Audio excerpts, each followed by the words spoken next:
Welcome back, children. Today we are going to learn about poetic devices. We see hyperbole here. First one. Hyperbole is an exaggeration of something. We exaggerate, we make something very big. Okay. Example, I am hungry enough to eat a horse. Nobody can eat a horse fully. But the way the poet expresses is, he's so hungry that he's going to eat a full horse. That is hyperbole. Okay. Next we have paradox. Paradox is a statement that at first appears contradictory. Contradictory means it doesn't agree, but on closer examination contains truth. The longest shortcut. That there is the opposite here. Okay, the theme of the sentence, okay, it contradicts. Okay, it doesn't give the same meaning, but on closer examination it contains the truth, the longest shortcut. Okay. Next we have alliteration. Alliteration is the repetition of sounds in nearby words, usually involving the first consonant sounds. See, yes, she sells seashells by the seashore. See how many S's are here. These are the consonants that are being repeated. So we call this as alliteration. Okay.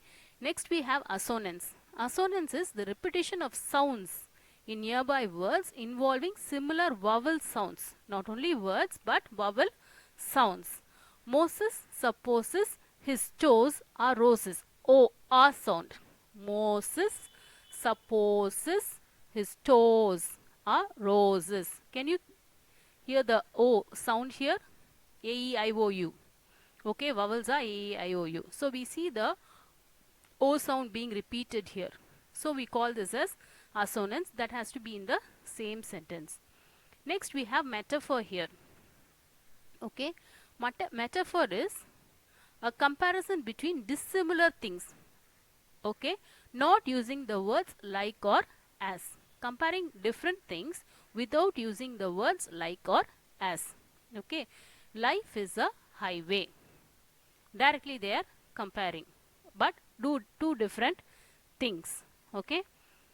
Next we have simile. A simile is a comparison between dissimilar things using the words like and as. You sing like a misfiring chainsaw. Okay.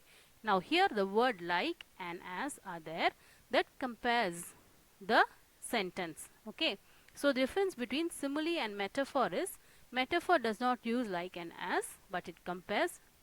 Simile uses like and as to compare. Sometimes it is than also in simile. Next we have personification, giving human characteristics to non-human things. The wind whispered through the pines. Can the wind whisper? Definitely no. So we are giving human characters to the wind, saying it whispered through the pines. That is personification. We have personification in Secret of Machines. Go through that. Okay. Onomatopoeia. What is that? A figure of speech in which words are used to imitate sounds. The bee buzzed. The lights flickered on and off. Pitter patter rain. Okay. The sounds describe the words. What is oxymoron? A phrase consisting of contradictory terms, opposites. Parting is such a sweet sorrow. Sweet sorrow. Sweet is opposite to sorrow. So oxymoron is opposite words. Next we have imagery, the creation of image using words. Okay, when we read, in our mind we are able to create the visual. In his famous line from Sonnet 18, Shakespeare creates an image by comparing love to a summer's day. When you read something, you are able to imagine that. That is imagery. Next we have rhyme. What are rhyming words? The placing of words with similar end sounds reasonably close together to emphasize the similarity of their sounds. Okay, it usually occurs at the end of the lines, end rhyme, but it may occur within a line of a poetry, that is called internal rhyme. I think that I shall never see a poem as lovely as a tree. See tree. Sometimes within the sentence there is rhyming words, that is internal rhyme.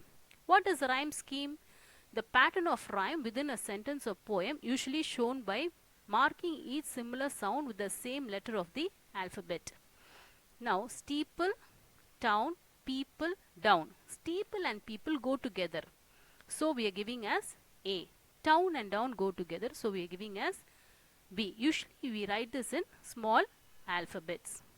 Okay, so children, go through your poems and see the use of poetic devices. Learn that with the help of this video. We want to ask you to stay home and stay safe, and students, all the best for your exams. Thank you.